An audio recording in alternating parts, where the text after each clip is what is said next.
On a solemn spring morning outside Engine 18 on Capitol Hill, first responders say their final farewell to D.C. firefighter Stephen Shipp. This is Shipp months before he died, telling me how much he loved the job that he knew was slowly killing him. It is my dream job. I would go back tomorrow if I could.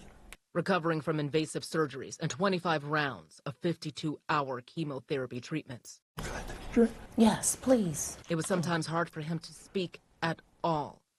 But when talking about the fire service... I grew up in the D.C. Fire Department. My dad was a firefighter. This is Shipp in 2019, before he was sick. For 20 years, he was a firefighter technician in D.C., driving his beloved Truck 7. That's the last truck I drove. His life changed in January 2023 when doctors told him a large cancerous mass had spread from his appendix to his colon. I just remember my wife coming back in the recovery room, and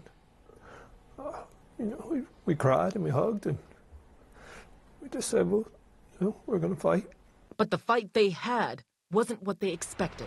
Under D.C. law, active duty firefighters with cancers presumed to be caused by toxic exposures on the job are eligible for workman's compensation and, if necessary, line-of-duty death benefits. That means the district will cover their time off for treatment, their entire medical costs, and if they died from their illness, their family could receive their full salary and annual survivor benefits. All of this beyond what private insurance would cover alone.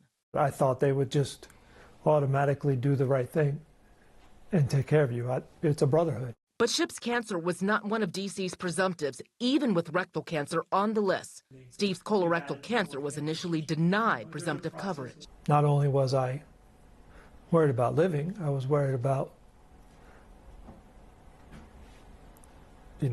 20 years of my life, a paycheck, my family, like getting the honor that, they deserve and I deserve. His doctors, specialists in cancer treatment, wrote letters on his behalf to D.C. Fire and the clinic which oversees first responders' care, saying they believed his cancer is likely caused by exposure to carcinogens while firefighting. And they still said no, it doesn't meet the criteria. 2 months after we spoke to Shipp, he passed away. He was 47 years old. I regretted that I couldn't make it to the funeral. 3 days before Shipp died from cancer, Sean Celestine was having a 6-inch cancerous tumor removed from his leg. He worked with Shipp for 14 years at Engine 18 and retired from D.C. Fire in January after he was diagnosed with sarcoma, a rare cancer not on D.C.'s presumptive list, though some studies have linked it to known carcinogens in firefighting. I tried to get them to rule it performance of duty, POD, meaning that you got this because of your job. And they said no. Is there any doubt in your mind where this cancer came from? Not at all. We had firefighting foam when I was in the academy that's now been ruled a cancer causing.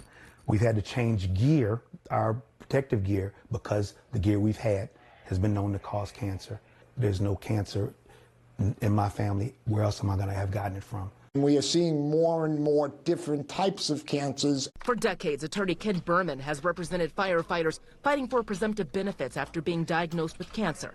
He says the presumptive lists are behind what firefighters are experiencing now. The chemicals keep changing, and so you're always a step behind this moving target. A 2013 federal study of nearly 30,000 firefighters who served between 1950 and 2009 found they had a 14% increase in cancer-related deaths. Just being a firefighter means it's one of the most highest risks of contracting cancer. Ed Kelly leads the International Association of Firefighters and says they're pushing for Congress to expand the Public Safety Officers Benefit Program to provide benefits to all federal, state, and local first responders who die from job-related cancer. Now it's up to each state to decide what cancer to cover.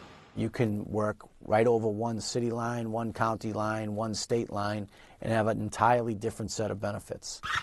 As Sean prepares for another round of chemo, he's appealing D.C. Fire to cover his medical bills and the time he took off for treatment, costs not covered by private insurance. I want them to say, yes, your cancer is a cancer that we're responsible for the next person. After months of fighting, the department approved Shipp's claim. And the city council eventually added several cancers, including colorectal, to the district's presumptive list. But Shipp told us getting his reimbursements and medicines covered was a battle in and of itself.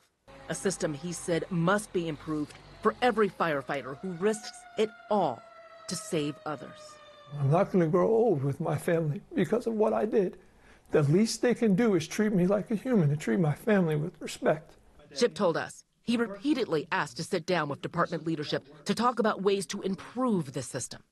Since he never got that meeting, for those in the leadership team here today, he asked his best friend to deliver this message at his funeral.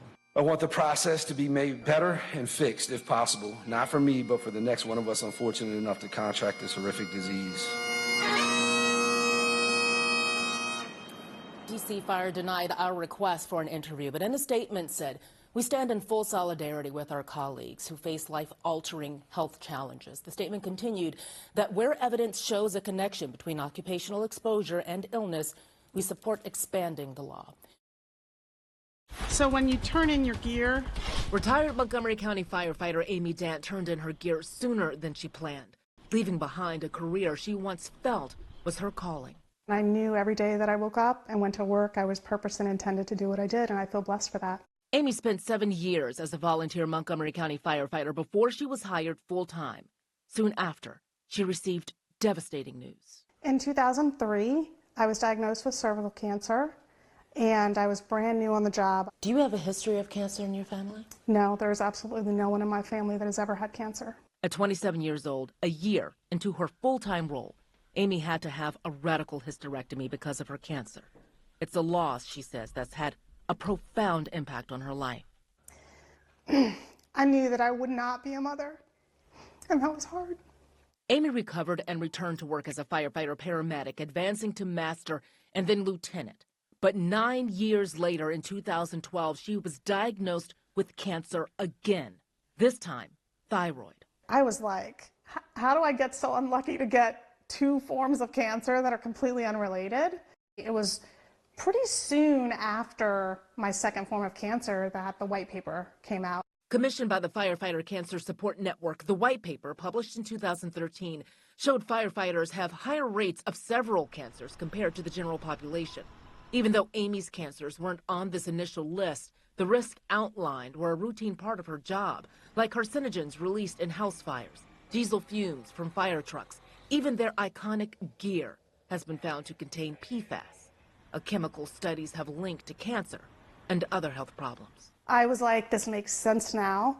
I immediately reached out to my workman's comp attorney and said, hey, we need to have a conversation. Her hope quickly faded when she learned Maryland did not, at the time, include her cancers in its presumptive disability law for firefighters, which formally acknowledges the link between firefighting and occupational illness. I knew at that point that I was going to be in the fight of my life to try to have them take ownership. I cannot recall in practicing 43 years of a cancer case that was not fought by the municipality or the county, whether it's presumptive or not. Attorney Ken Berman represented Amy and countless other firefighters in cancer-related claims.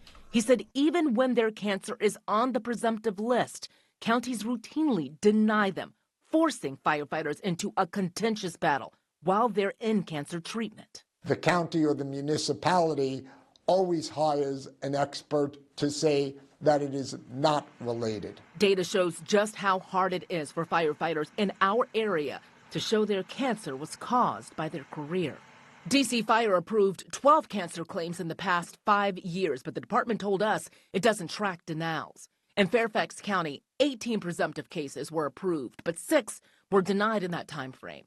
In Prince George's County, 42 claims were approved, but 10 were deferred or denied. And in Montgomery County, where Dant worked, we found 31 cases were ultimately accepted and 42 were rejected, more than any area we reviewed. The firefighters have to work this hard to get the benefit. Is the presumptive system working? It works to a point. It makes it a bit easier than it would without the presumption, but they're not getting quick justice. Amy fought the county for 3 years over her cancer claims, and in the end, She said she received a small settlement. She said she left the experience determined to help others avoid cancer altogether by pushing for safer practices, such as removing gear covered in carcinogens after a fire before returning to the firehouse. I remember being the first person when I was driving my engine company, I put a decon bucket on the engine. And do you know that every single engine company in the county now has one? Afraid of putting herself at more risk, in 2017, Amy transferred to the county's 911 Operations Center, overseeing fire dispatch calls. She continued to speak to recruits about reducing their exposure. And be the change. Your life and the lives of your brothers and sisters depend on it. Until she retired this year. Lieutenant Dan signing off. Thanks for the memories. 1651 hours. Her activism continues today. I can honestly say, as a recent retiree, that I have left a legacy of change. And that feels incredible, you know? I feel like it wasn't all for nothing, that my story mattered in a profound way. The Montgomery County Attorney's Office handles these claims. We reached out to Montgomery County for this story, and a spokesperson told us they can't comment on personnel-related matters.